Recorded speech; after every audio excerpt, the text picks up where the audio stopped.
Okay, welcome everyone. This is another LNB production. This time, round two, as you can see by the beautifully constructed two in the middle of the chessboard. The World Championships between Grandmaster Vishy Anand. I should have let you say his name. Why? Vishwanathan. And Grandmaster Magnus Carlsen. So we've got India versus Norway in this matchup, and yeah, you can see there's a 95-point ELO difference, 27.75 and 28.70, which is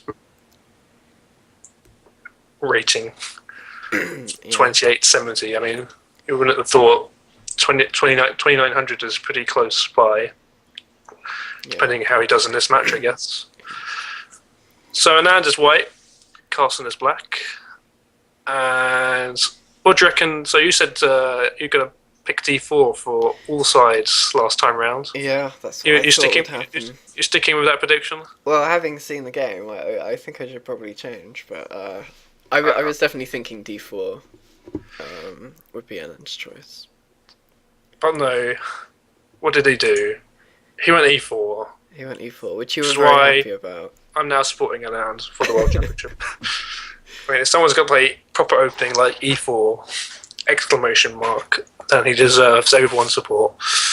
I mean, I guess it makes sense, because as we said, Carlsen's strategy is probably going to be mid to late game focused, whereas if Anand thinks his strength is going to be in the early game, which isn't necessarily because he's amazing at openings, it's because Carlsen, he's kind of known for that being the weakest aspect of his game.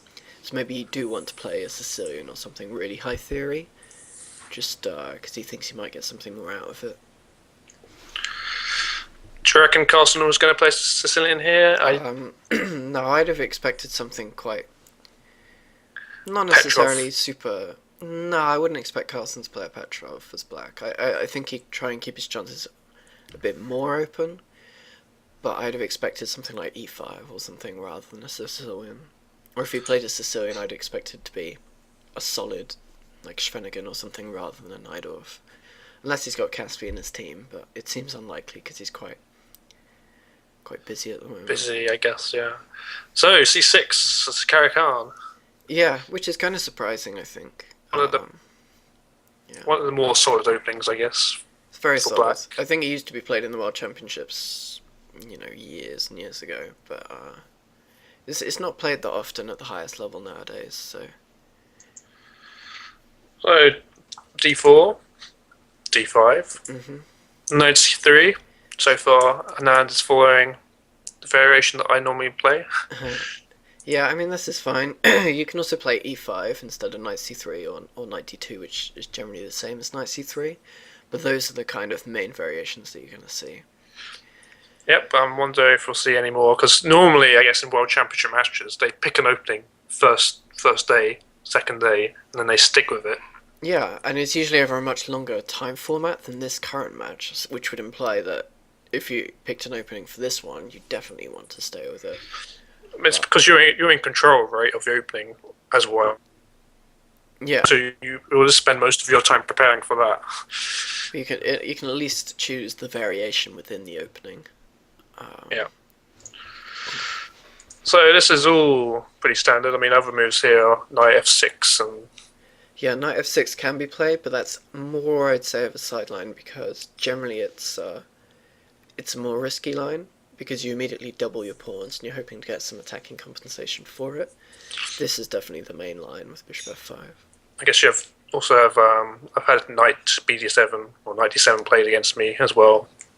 Yeah, I think move for preparing Knight F6, but this is what I experience the most when I play the white side of the Carrichan, so that's good. I'm kind of know what I'm doing, which makes the change when doing World Championship commentary. It's because it's E4 and you're 100% E4. Yeah. We'll see H4 next. Look at that. I can guess the moves like the best of them. It's amazing. H6, H5. Oh no, you're playing this way. I play this way sometimes as well. Yeah, I feel like this is a slightly improved move order with Knight F3 first, because you give black the opportunity to make a mistake, I would say, in playing something like knight f6 first. Because if he does that, you can play knight e5 and then you gain tempo on the bishop, and you have your knight in a more active square. Whereas if you play h5 immediately, well, I guess it can transpose, but the pawn may want to stay on h4 so that you can play knight h5 and some variations, I think, is the point. Yeah, perhaps. I mean, I think it normally all transposes quite nicely. So, what I've seen here, I mean, Yeah, so e6 was played by Carlsen, which is less common. When I was looking at this line for black, I basically came to the conclusion that you had to play knight bd7 first instead of e6, or, well, not necessarily instead of e6, but instead of knight f6 for sure, because you need, well, it's just annoying to have that knight in the middle of the board gaining, tempi on our bishop. If we play knight bd7 first, we can take this and we don't have this issue, and it pretty much always transposes, so it's essentially just giving white more options. And what's interesting is that this e6 move was played by Bariv against Liko a few years ago, and Liko is part of Anand's team, so he's obviously going to be aware of that game. And I see. The fact that Carlsen allowed him to play this is kind of interesting, because he might think that Carlsen must have something improved from within that game. But Anand still went for it. You always have the option of not playing this, and it'll just transpose and move later, but I think when you can, you should. Yeah. So the bishop goes back, as you would expect. And then this is the normal type of thing which happens in the Carrot-Khan. The bishops get swapped off. So black has spent loads of time going from c8 to f5 to g6 to h7, and then it goes off the board. So that's good for white in terms of white's, I think. Yeah, I mean, the thing with the Carrot-Khan is it's basically a French, but you're getting rid of your bad bishop. Whether it's worth doing that or not is up for debate. I think the openings are played relatively similar amounts of time. Generally speaking, the Carrot-Khan's thought of as solid, but again, you don't get a lot of attacking potential until later on in the game, because you spend all these tempi on moving that bishop. I mean, already in this position, you got 3 people, but all of them sitting on his back rank, so... Yeah, but at the same time, he has managed to trade off one of the bishops, which makes attacks a little bit less dangerous. If you just go back a second, it's just the trick to point out here, which some people might not realise, is that if you play queen takes d4, because it seems like that pawn is hanging, you actually have knight takes f7 here. Because Bam. after king takes knight, you have bishop g6 check, winning the queen. Which is kind of a nice cute trick, but it's not the most obvious unless you're somewhat familiar with it. But that's basically why black doesn't grab that d4 pawn. Yep, good stuff. So now it's defended again, and knight d7 now is now played. Yeah. Challenging the knight on e5. Now, if I was faced with this in my game, what would I play? That's a good question. Probably... I don't know. I mean, you can play lots of things. I think you can play bishop f4 and then you get into a kind of normal game, but I think the point of playing knight e5 is you might want to play an aggressive move like f4, just to like solidify that central control. It's not necessarily bad, because often in these kind of Carrot-Khan positions, white is looking to castle queenside anyway, so you're not worried about the positioning of your pawns on the king side. Yep. Oh, f4 played. Who would have guessed? So that's it's aggressive, and it makes sense given that the knight e5 has already been played, I think. Although one thing that can happen, which I imagine will happen, is just Carlsen might just decide to castle queenside, and then all these kingside aggression becomes a... Well, I mean, it's still an attack, but it's just on the wrong side of the board then. Yeah. We've actually played quite a lot of games in very similar lines to this against each other. And when we play, we generally have the opposite side castling. And that can lead to some really exciting attacks. But obviously, if I decide as black to castle queenside as well, you still get an attack on it, and you're kind of more trying to take advantage of weak pawns. For example, you've already forced me to play h6 early on. So if you manage to push f5 and then you take with a knight, it's kind of awkward for black to just leave that piece there. And then if you play g6, you got whole on f6, h6 is a bit weaker. It's still an attack, as you say, but it just ends up being more positional and less immediately life-threatening for black. I mean, when you're a player of my skill level, you need to kill them quick. Otherwise, they will just come back and slowly squeeze you until you die. Whereas a positional attack will definitely be profitable for these super GMs. I think it's just knowing the balance between positional play and tactical play, and it's far from obvious what the best move is in lots of positions. So bishop b4, just giving a check. Yeah, so the options here are c3 or bishop d2. The thing with bishop d2 is it would trade off the other bishop, even though your pawns are already on that square, so it's kind of a toss-up. Generally speaking, in these positions with Caro-Kanns, black's idea is to get a knight to d5, usually via f6 or b6. So you want to play c4 at a much later stage. So playing c3 and kind of committing that pawn forward one isn't that big of an issue, I think. Yeah, I guess I agree, yes. Of course, now your king is going to be... If you do manage to play c3 and then c4, your king is going to be quite exposed, especially with f4 being played as well. But that tends to lead to a more aggressive game as well. Yeah. Also, after c4, you'll generally find that it's not as bad as it looks, because you can always play king b1, and the diagonal that you've opened, the c2 pawn not being there, is not an issue, because you already traded those light squared bishops really early on in the game. Your queen kind of dominates that diagonal at the moment.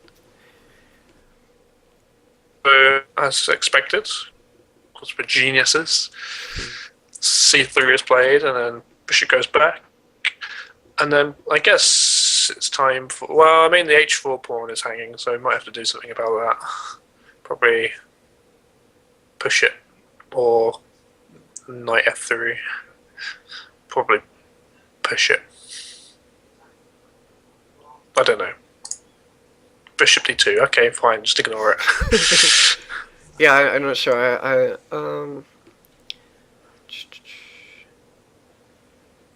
It's interesting. So why can't he just take it? Does he take it? I don't think he does. No. So why can't he just take it? Why can't he do this? What's wrong with this? Maybe it's something to do with knight takes d7. Because if you play knight takes d7 now, then what does black do? If he takes on g3 with check, the queen takes back, and then it hits g7. So he kind of can't do that. He would have to, I think, take back on d7 with maybe the king, and that looks pretty awkward to me. So perhaps that's probably the reason. Yeah, but you know, at first glance, you think that pawn is hanging. Probably should do something about it. But yeah, with this whole because if g7. If you play knight takes d7 and queen takes d7, then obviously the bishop hangs. So you have to take on g3 first, and then the queen will hit g7. So some good precise play. So bishop d2, which once you've seen that you don't have to defend this h4 pawn, you can just carry on and finish your development. Is it best placed on d2? the bishop. You have the choice between that and e3. I would say it's because of that takes h4 that he wants it on d2 so that his queen can take back on g3. Yeah. Potentially, also later on you want to play that c4 move against a knight d5, and then the bishop can come to c3 after, which maybe even, better. It adds an extra layer of protection to white's king. Yeah, very good. So knight f6. Castle. Yep. Castle. So we are going to see this opposite side castling. So this is the, I think, the most exciting variations, because both sides are going to go for an attack. G4 at some point. Yeah. So White's going to want to attack via g4. So the thing we have to note with that is that our knight is in the way. So it's very logical in these positions. I think probably the most common move would be knight e4, just to trade off that one pair of knights, and then you can bring this queen back slightly and then be ready to push g4, g5. Other options could be something like, protect the knight on e5 and then go for an f5 push instead, something like that.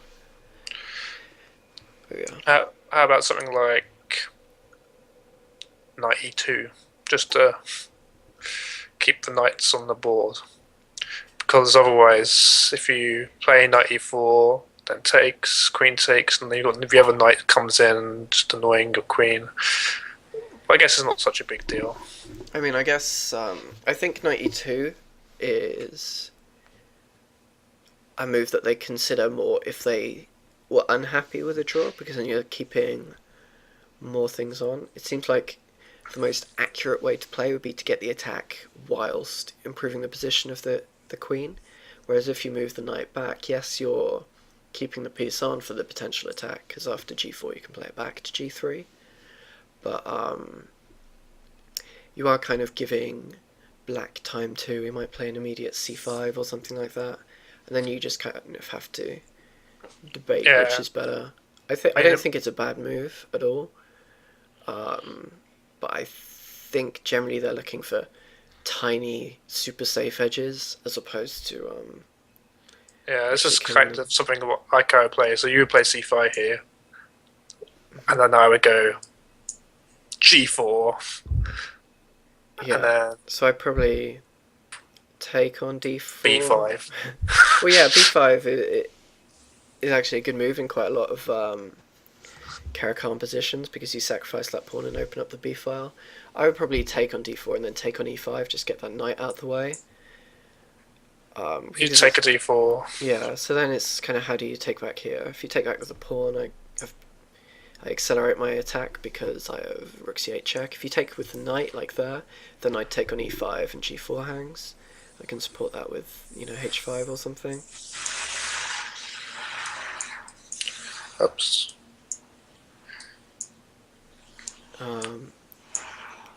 And yeah, I can play something like h5 here and just kind of lock in that knight, which is quite annoying to dislodge, I think. Yep, that's why White should have played h5 back on move 7. But yeah, so it's still playable. Yeah. Just go back to here. That's what I would do instead. So you do that instead. I'd probably take on e5 first because I attack your queen, so at least you're going to deal with that first. Man, you just take all my stuff for you. Yeah, when you're under attack, you just want to trade off everything, basically. And then you probably do this, I guess. Maybe because I'm threatening to take on d2 with check. Yeah. Or b2 with check, so it's opening up your king. And you can take kind of doing queen. Yeah. If you don't have a queen, I think it's very hard to mate. But it's not necessarily. Yeah, I mean, this is probably it's probably better for black. Certainly black's getting rid of a lot of the material before white's attack has actually managed to completely take place. Although white only needs one or two more moves and it would be pretty much unstoppable. It's always an issue of time. Yeah, That's what happens when I play. I just hope for some small inaccuracy by the opponent, and then I can gain that time, which I normally would not have. But let's go back to the game, and 94 was played, so let's see how this ends up. So this is... So yeah, this is kind of unusual, taking on e5. Most common would be like knight f6, because then you gain tempo on the queen, you can put your knight on d5, but... So yeah, this is quite unusual. So I guess you take back with d pawn here. Well, it's... I think you Queen? can take with it. I think you can take with pretty much everything. If you take back with the d pawn, you're opening up the queen against your rook, but at the same time you're taking away a pawn from potentially being on c5, which, you know, black's bishop might want to go to later on. And also, black doesn't necessarily care that you're opening up the d file, because you can play queen a5 quickly and put his rooks on the d file to kind of do it. If you take the queen, it's fine, but probably best actually looking at it, take with the f pawn, opens up the bishop. Yeah, correct. Keeps that side locked in, essentially, the queen side. Yeah, so what I would play is definitely takes with the f pawn, and the reason for that, like you mentioned, is it also covers the d6 and f6 squares, so you can't put the bishop there later on. We're opening up the f file for our rooks, and you know the bishop still is looking at h6, so we've got the potential of sacrificing that later on and stuff. So that's interesting. So it looks pretty good here. Of course, now do you play queen d5? Yeah, and I think this is kind of the move that if white is to take, then he loses all his attack, essentially. I mean, he can kind of attack with the rooks on the third rank and the bishop there, but just moving the king should suffice in defending against that, because you can always play rook to g8 anyway to help protect g7. So I think if white really wants to attack here, he's going to want to play something like queen g4 and threaten to take on h6. Of course, the point here is that a2 is hanging, so... Yeah. So you could have some line like queen g4, queen takes a2, bishop takes h6. Something like this, where black, if he wants, can check on a1, but he probably doesn't want to, because then just king c2. It's not clear he's gaining that. So this is pretty bad. So this here would look... White is 1. It's just 1. I mean, he has to do that to stop the mate. Which is really awkward. So I don't think black can actually take on a2. Put the h5 in as well. So yeah, he can't take on a... He just can't. Let's go back to yeah. So after queen g4, I think probably what we'd see is actually something like king g7. King h7, yeah. Yeah, sorry. And then it's basically white's move again, and here he can just play king b1 if he wants, which protects a2. And I slightly prefer this for white, for sure, because we can put the rooks on the f-file, which is a bit weak. We can play h5, or we can move the queen again somehow, and you know, you could play like rook d to f1 and rook h1 to h3 to g3, put pressure on it like that. Which seems like white's got a little edge at least. Can perhaps play things like... I think I would be looking at stuff like queen h3 and g4. Yeah, or maybe even a nice way to do that is via queen e2. Queen e2. Because then you just protect the e4 square from all the checks as well, and you have the queen d3 check option later on. But yeah, I think it looks promising for white. So let's see, does he play this? Let's have a look. Let's go back. No, he just takes, so that's pretty disappointing, isn't it? Yeah, it's very disappointing. So now this looks like a draw to me.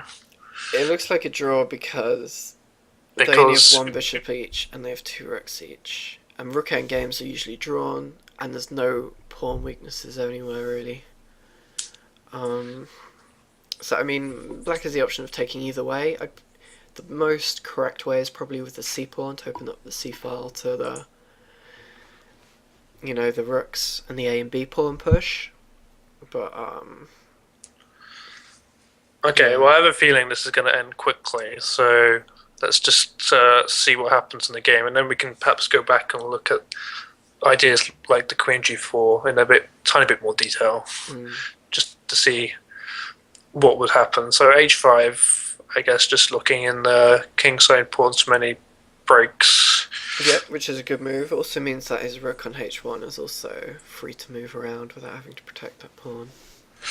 Yeah. So B5, it's like slightly delayed attack, and got ideas.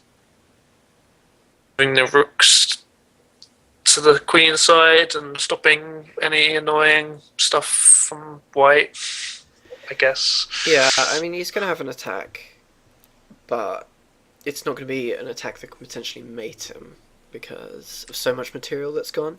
But he could potentially get a positional advantage if he maybe has everything on the c file and gets the rook to c2 or something like that. But So I feel like it's not going to be enough, and white obviously has the same defensive resources that black has attacking resources. So you could play rook h3, definitely definitely. the third rank. Yeah. A5, and then probably, I don't know what's most accurate to play.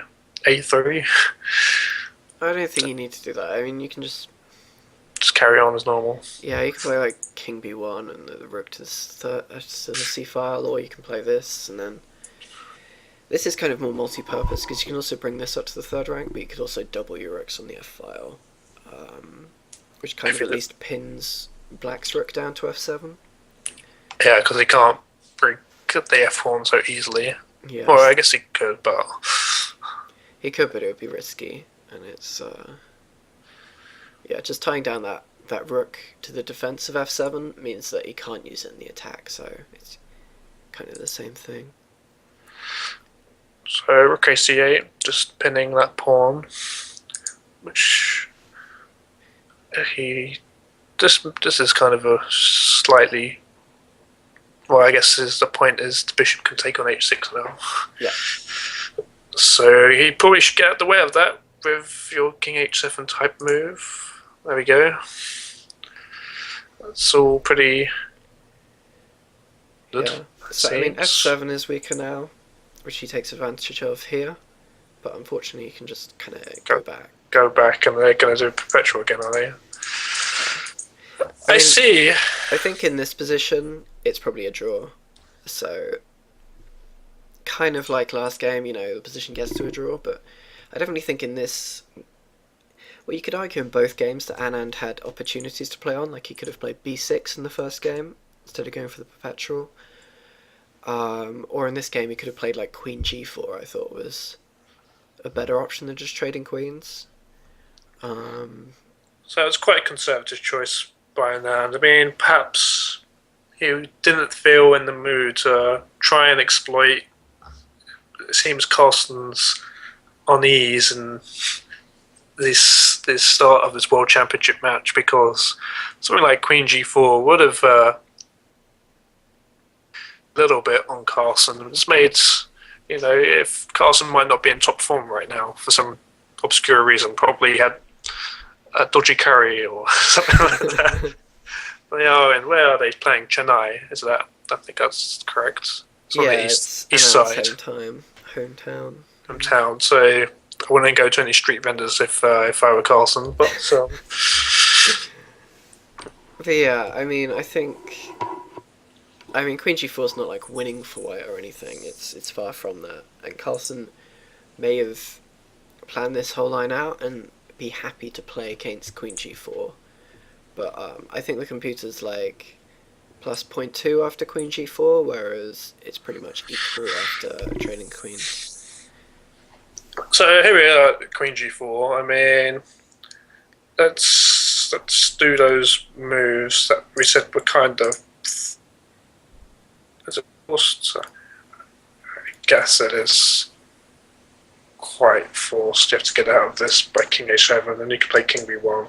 Yeah, I mean, you can play f5 instead of king h7, but I think that's a riskier variation, and it leaves e6 as a weakness later on, so I think the king move is far more human kind of thing. So you play black, I'll play white. Okay, so probably, I can't move pieces. You can't move pieces? Yeah, you can. No, you can't? Yeah. Nope. Oh, you have to get out the other one. Are you still examining the other game? Oh, maybe.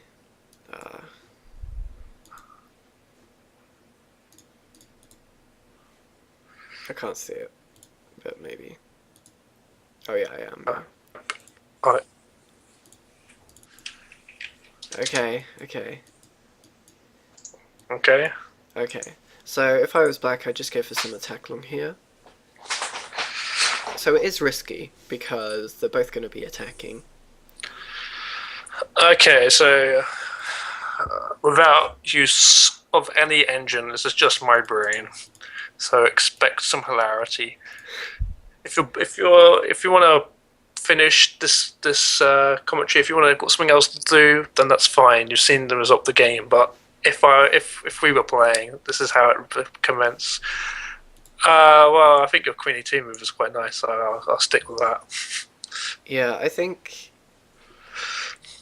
it's just a bit better because you don't want to allow a Queen E4 check kind of thing. Yeah, I was looking at that, so I thought, okay, so you're going for it.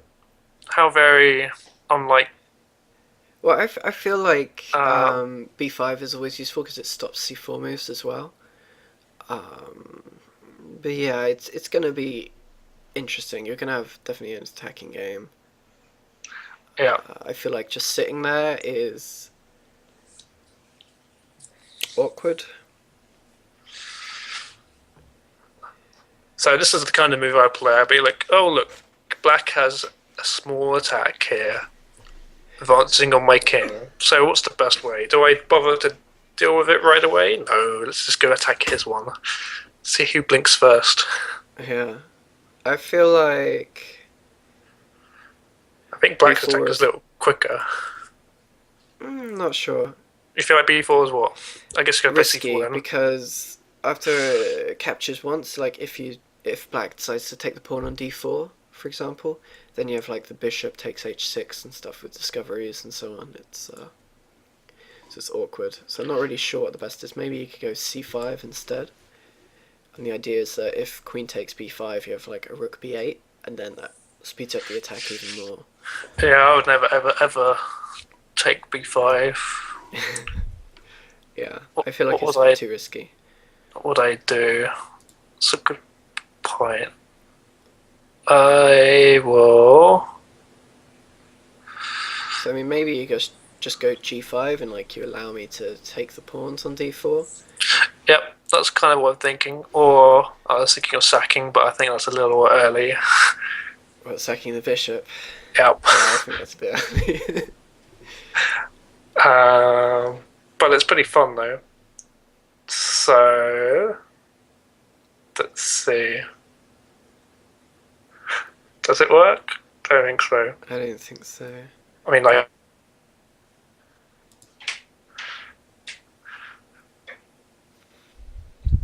So then, I open up your king. I just think bishop takes, pawn takes, and then there's not much going on there. So this move I think is probably... No, bishop g5, I think. Oh, bishop d5. Like this. Okay, well that seems very over the top. Oh, I check you.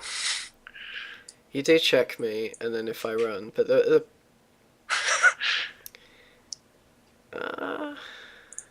You're dead here now.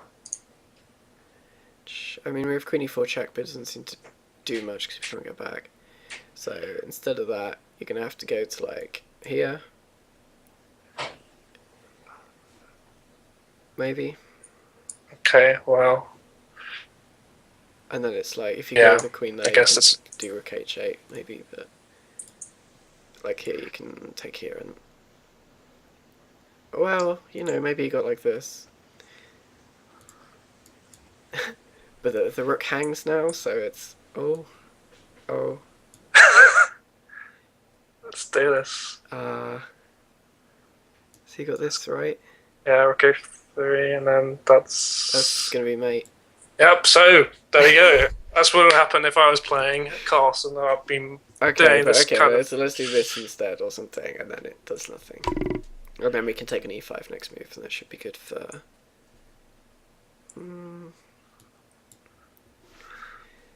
Let's see. There's got to be something good here. Like, I'll take that.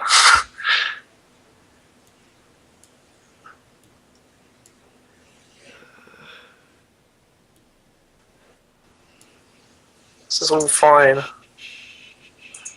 This is all. I've got this. You reckon? Yep. Yeah, the computer actually likes it for white. Hold on, let's see. Let's go back. Wow, it likes your bishop g5. Does it? Yeah. That's pretty look. crazy. Oh, bam! Look at that. That's pretty sick. I was not expecting that. So it thinks queen c4 instead of my move of c5. And I guess the idea is so we just get rid of some of the pressure of the queen. But it still prefers white a bit. And I don't necessarily think I made wrong moves with my like a5 and b5 moves. So I do think that white had attacking potential in this position.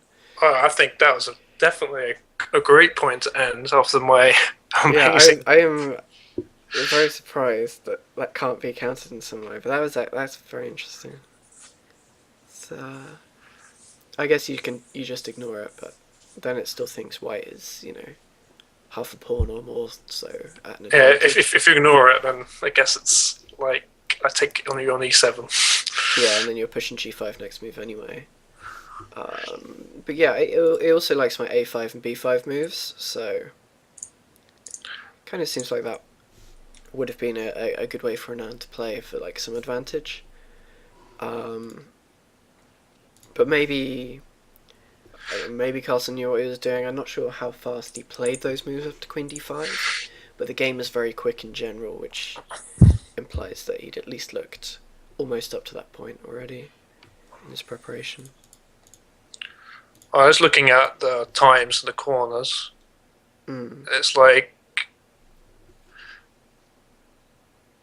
13 minutes by Carlsen.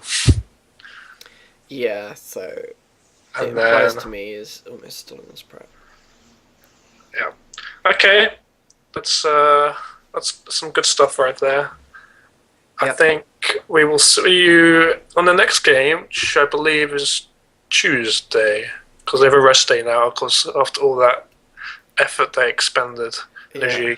So hard to draw in 13 moves or whatever. Yeah. Oh well.